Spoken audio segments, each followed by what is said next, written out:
adalah kita bertemu pada ibadah kebaktian rumah tangga pekan ini. Semoga Bapak Ibu Saudara tetap selalu dalam keadaan sehat. Dan sebelum kita memulai ibadah, kita mengambil saat teduh.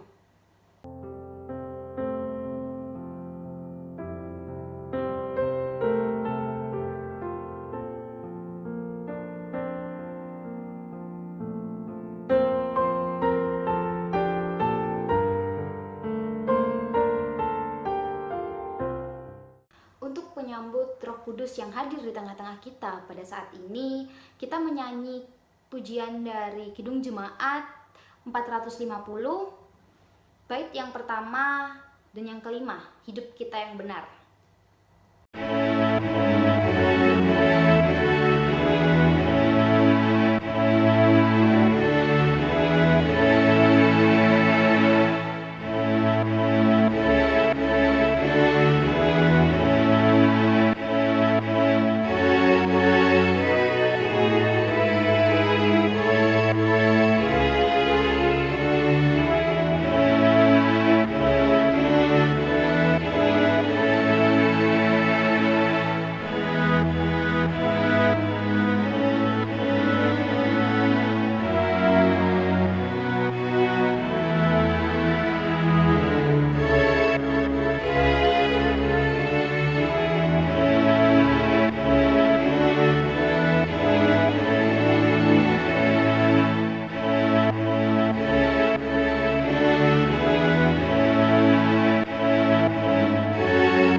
Bapak Ibu, Saudara yang terkasih di dalam Tuhan Yesus Kristus, tiba saatnya kita akan membaca dan merenungkan firman Tuhan.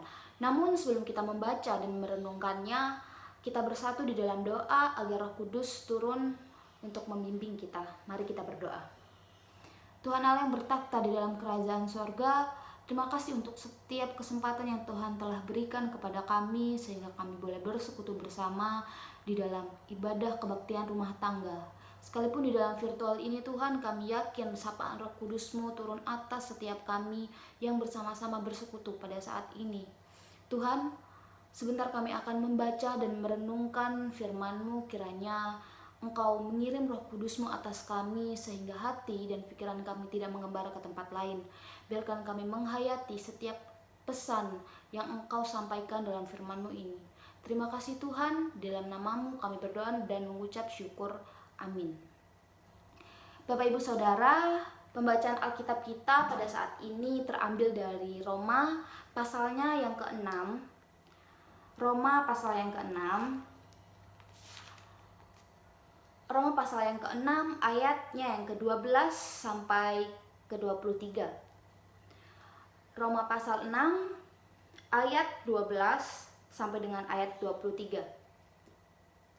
Saya akan memberikan waktu kepada Bapak Ibu Saudara untuk mencari dan menemukan bacaan kita pada saat ini.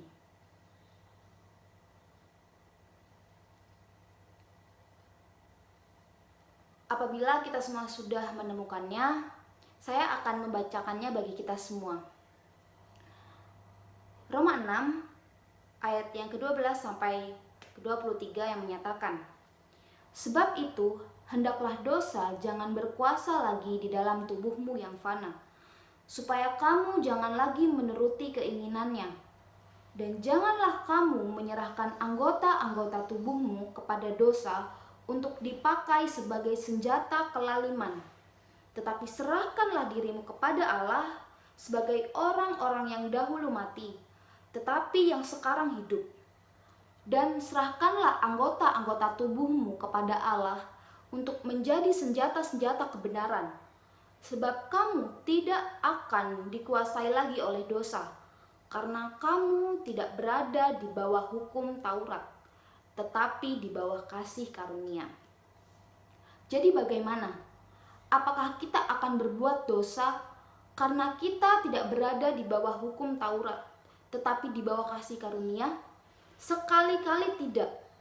Apakah kamu tidak tahu bahwa apabila kamu menyerahkan dirimu kepada seorang sebagai hamba untuk mentaatinya, kamu adalah hamba orang itu yang harus kamu taati, baik dalam dosa yang memimpin kamu kepada kematian, maupun dalam ketaatan yang memimpin kamu kepada kebenaran? Tetapi syukurlah kepada Allah, dahulu kamu memang hamba dosa, tetapi sekarang kamu dengan segenap hati telah mentaati pengajaran yang telah diteruskan kepadamu. Kamu telah dimerdekakan dari dosa dan menjadi hamba kebenaran. Aku mengatakan hal ini secara manusia karena kelemahan kamu. Sebab sama seperti kamu telah menyerahkan anggota-anggota tubuhmu menjadi hamba kecemaran dan kedurhakaan yang membawa kamu kepada kedurhakaan, demikianlah kamu sekarang harus menyerahkan anggota-anggota tubuhmu menjadi hamba kebenaran yang membawa kamu kepada pengudusan. Sebab waktu kamu hamba dosa, kamu bebas dari kebenaran. Dan buah apakah yang kamu petik daripadanya? Semuanya itu menyebabkan kamu merasa malu sekarang, karena kesudahan semuanya itu adalah kematian. Tetapi sekarang, setelah kamu dimerdekakan dari dosa dan setelah kamu menjadi hamba Allah, kamu beroleh buah yang membawa kamu kepada pengudusan, dan sebagai kesudahannya ialah hidup yang kekal. Sebab upah dosa ialah maut, tetapi karunia Allah ialah hidup yang kekal di dalam Kristus Yesus Tuhan kita. Demikianlah pembacaan Alkitab. Berbahagialah setiap kita yang membaca, merenungkan, dan mengaplikasikannya dalam kehidupan kita sehari-hari. Amin.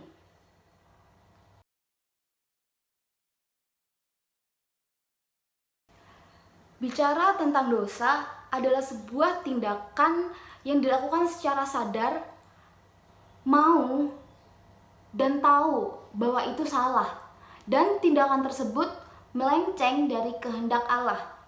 Ilustrasi sederhananya begini: ketika seseorang berada di dalam krisis ekonomi di hidupnya, dan di saat itu dia tidak mempunyai uang sepeser pun untuk dia makan, dan di saat yang sama dia menemukan tas yang berisi cukup uang untuk mencukupi kehidupan dia pada saat itu dan keluarganya. Bahkan bukan hanya untuk hari itu saja, untuk hari-hari ke depan.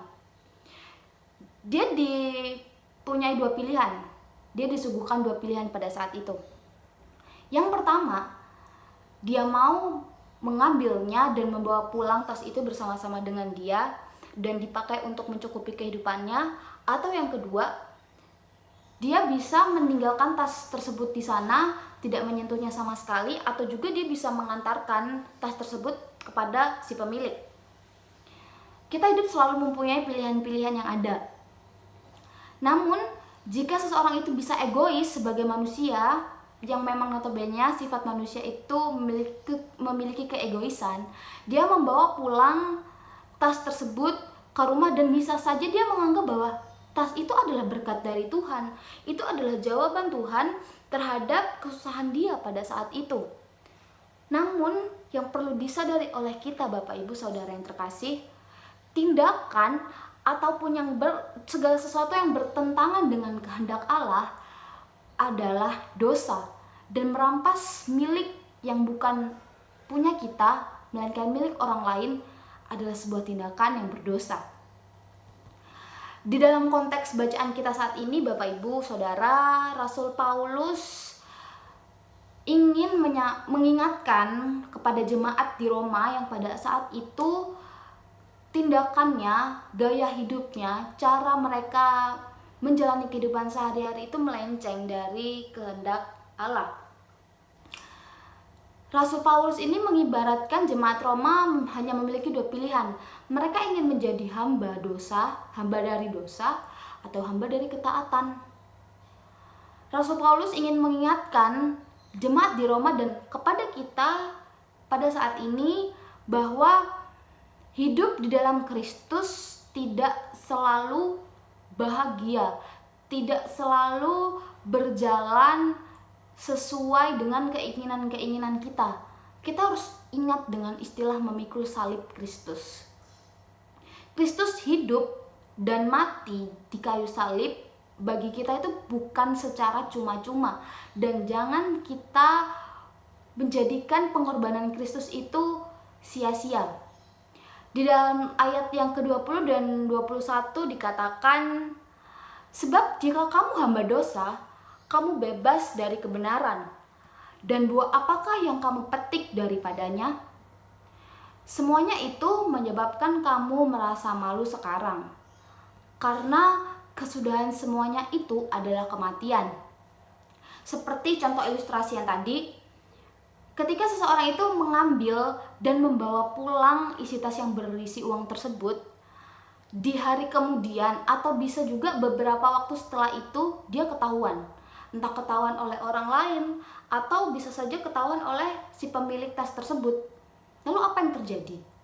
Yang pertama, dia sudah pasti akan dikatakan bahwa dia pencuri. Yang kedua, dia pasti akan dihakimi.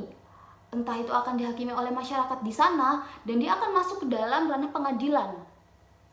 Dan hasilnya malah hal tersebut akan mempersulit diri dia sendiri dan juga akan merugikan keluarganya yang tidak tahu apa-apa dengan kejadian itu. Nah, dalam pertemuan ibadah minggu lalu bersama dengan Pendeta Duta telah mengatakan bahwa sejatinya pada dasarnya manusia ini memiliki sifat baik, dan pada dasarnya manusia ini memang baik. Tetapi sebagai manusia kita memiliki kecenderungan untuk berbuat dosa. Apalagi kehidupan kita di zaman milenial ini ya, sekarang membawa kita tuh pada beragam sekali cara hidup. Cara-cara hidup kita yang sekarang ini membuat kita yang pada kenyataannya ini mengacuhkan keberadaan Allah. Tidak peduli seakan-akan hukuman Allah itu berlaku bagi kita. Dan pada akhirnya jalan-jalan yang secara instan tersebut membawa kita jatuh ke dalam jurang dosa. Dan seringkali ketika kita berbuat dosa, kita tuh selalu membela diri kita dengan mengatakan bahwa hal itu manusiawi. Kita sebagai manusia wajar jika kita berdosa. Kita manusia wajar jika kita melakukan setiap kesalahan. Tapi apakah dapat diwajarkan ketika kita melakukan kesalahan itu secara terus-menerus, kesalahan yang sama secara terus-menerus, secara berulang, kita jatuh dalam lubang yang sama secara berulang-ulang, dengan konsekuensi yang sudah kita tahu itu apa. Nah, menjadi perenungan kita bersama bahwa Tuhan itu sudah memberikan kita pikiran dan juga hati. Pikiran untuk kita dapat berpikir jauh ke depan terhadap segala resiko yang terjadi. Kita sudah dapat mengatasi nih. Kita sudah dapat berpikir kira-kira kalau misalnya mengambil jalur ini apa yang terjadi, kalau misalnya jalur ini apa yang akan terjadi dan menjadi resiko saya. Dan juga Tuhan telah memberikan kita hati untuk kita bisa merasakan tindakan yang akan kita lakukan ini cocok atau enggak, atau sepaling tidak kita merasa itu enak atau enggak dengan diri kita. Nah, Bapak Ibu dan Saudara yang terkasih di dalam Kristus, berbuat dosa itu merupakan sebuah kemauan. Mengapa dikatakan kemauan? Karena hal tersebut itu kita tahu itu salah, tapi kita tetap terus mau melakukannya. Kita menyadari bahwa tindakan itu adalah salah, dan di sisi lain karena kita tahu itu salah, kita tidak mau melibatkan Allah dalam setiap keputusan kita. Maka itu sudah salah, kita tidak bertanya kepada Allah, maka semakin salah kita dalam mengambil keputusan tersebut. Nah, keegoisan kita inilah yang akhirnya membuat kita itu menjadi jauh dan semakin jauh dari Allah. Dan relasi kita dengan Allah semakin juga merenggang dan semakin merenggang. Itu kenapa ketika kita mengambil keputusan yang salah, kita jadi tidak merasa bersalah. Menjauh dari dosa ini memang tidak mudah bagi kita, saudara-saudara, karena kita harus mentaati setiap batasan dan garis-garis yang telah ditentukan. Sederhananya begini, ketika kita berada di jalan, kita sedang berkendara, kita kan selalu menemukan traffic light. Dan aturan itu dikeluarkan, aturan itu diadakan supaya kita tuh merasa aman dalam berkendara di jalan. Lampu merah menunjukkan kita harus berhenti, lampu kuning menunjukkan kita harus berhati-hati, lampu hijau baru kita boleh jalan. Aturan itu kan ada supaya kita tuh merasa aman ketika di jalan. Nah, tapi karena kita egois, seringkali kita malah melanggar. Lampu lagi merah, kita malah jalan terus. Lampu lagi kuning, kita malah kencengin gas kendaraan kita. Mungkin di saat itu kita aman, Bapak Ibu Saudara, tapi tidak menjamin di kemudian hari. Dan begitu pun dengan aturan kita dalam beriman. Seringkali Tuhan sudah menetapkan batasan-batasan yang ada dalam kehidupan beriman kita, supaya kita terus berjalan dalam kehendak Allah. Maksud dari batasan itu bukan untuk mengekang kita, bukan untuk membatasi ruang gerak kita, tetapi Allah ingin membuat kita terus berjalan di dalam kehendak-Nya, dan kita menjadi selamat di dalam Allah. Kita tidak terjerumus masuk di dalam lubang dosa. Untuk menerima segala hal yang telah Allah tetapkan itu, memang kita harus menyingkirkan rasa ego kita, menyingkirkan keras kepala kita. Dan itu yang dinamakan dengan memikul salib Kristus, di mana kita menyangkal seluruh kedagingan kita untuk terus melakukan kehendak Allah. Bapak Ibu Saudara yang terkasih di dalam Kristus, dari sini kita tahu bahwa ketika kita bermain dengan api dosa, maka kita akan menjauh dari Allah. Dan semakin kita menjauh dari Allah, maka semakin jauh juga kita dari janji keselamatan yang Allah berikan kepada kita.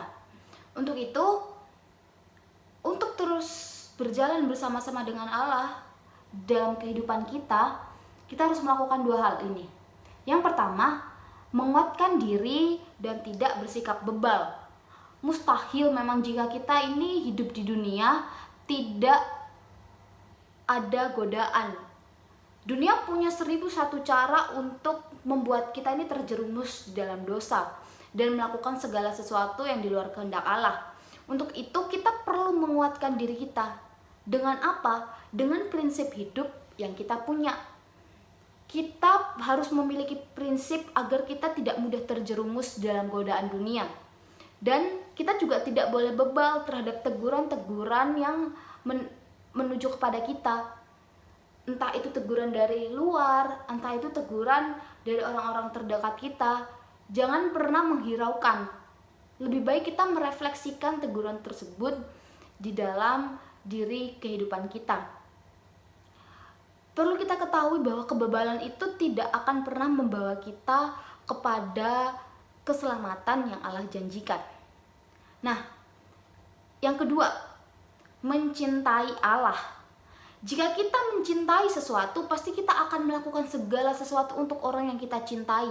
Kita akan memberikan segala sesuatu untuk orang yang kita cintai. Sama halnya dengan mencintai Allah. Ketika kita berani mencintai Allah, ketika kita sudah mengkomitmenkan diri kita untuk mencintai Allah, maka juga kita harus siap memberikan diri kita sepenuhnya bagi Allah, termasuk berjalan di dalam kehendak-Nya. Dengan ini kita harus melibatkan Allah dalam setiap keputusan-keputusan yang kita ambil. Kita harus mau Allah yang memimpin kehidupan kita, bukan lagi diri kita, tetapi Allah yang memimpin kita. Percayalah Bapak Ibu Saudara, kita tidak akan pernah menyesal ketika kita mempercayakan semuanya kepada Allah, ketika kita melibatkan Allah dalam segala keputusan kita. Terlebih, semakin kita ini melibatkan Allah, otomatis kita akan semakin mendekat kepada Allah. Dan ketika kita semakin dekat dengan Allah dan mencintai Allah dengan segenap hati kita, kita akan semakin jauh dari dosa dan kita tidak gampang untuk terjerumus dalam jurang dosa. Maka cintai Allah, Cintai Allah kita dengan segenap hati dan biarkan Allah yang memimpin kehidupan kita dari hari lepas hari. Nah, Bapak Ibu Saudara yang terkasih di dalam Kristus, segala tindakan yang kita jalani ini merupakan cerminan dari siapa diri kita sebenarnya. Ketika kita memilih untuk melakukan dosa, maka selamat tinggal untuk janji keselamatan yang telah Allah berikan. Tetapi ketika kita memilih untuk terus mengikut kehendak Allah, maka segala keputusan yang kita ambil ini menuju pada jalan keselamatan yang sudah Allah janjikan. Untuk itu, mari kita menjauhkan diri kita dari dosa dan bersama-sama untuk senantiasa terus mencintai Allah dan menjalankan kehendak Allah dalam hidup kita sehari-hari. Amin. Mari kita mengambil saat teduh untuk menghayati firman Tuhan yang telah kita renungkan bersama.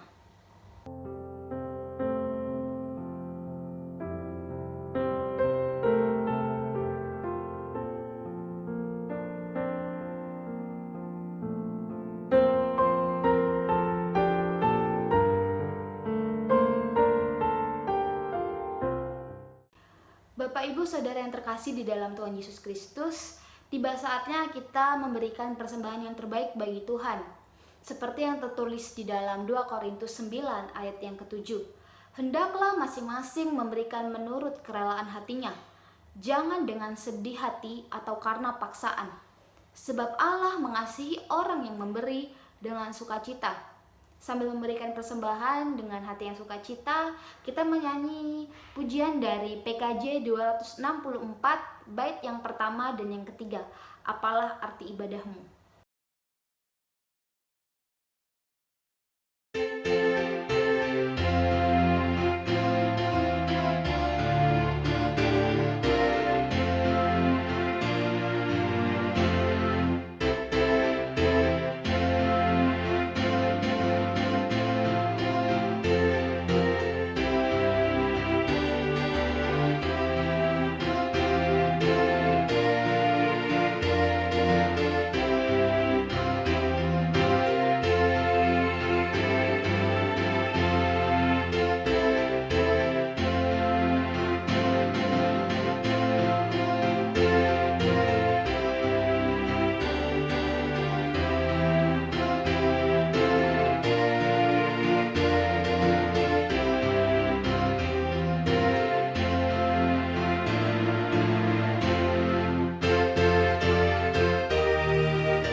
Bapak, Ibu, Saudara yang terkasih, kita telah melaksanakan rangkaian ibadah kita pada saat ini dan sampailah kita pada berkat Tuhan.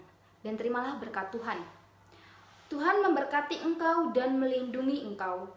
Tuhan menyinari engkau dengan wajah-Nya dan memberi engkau kasih karunia. Tuhan menghadapkan wajah-Nya kepadamu dan memberi engkau damai sejahtera. Amin. Selamat berjumpa pada ibadah kebaktian rumah tangga pekan depan. Tetap sehat Bapak Ibu Saudara, dan jangan lupa terus berpengharapan agar kondisi semakin membaik. Shalom, Tuhan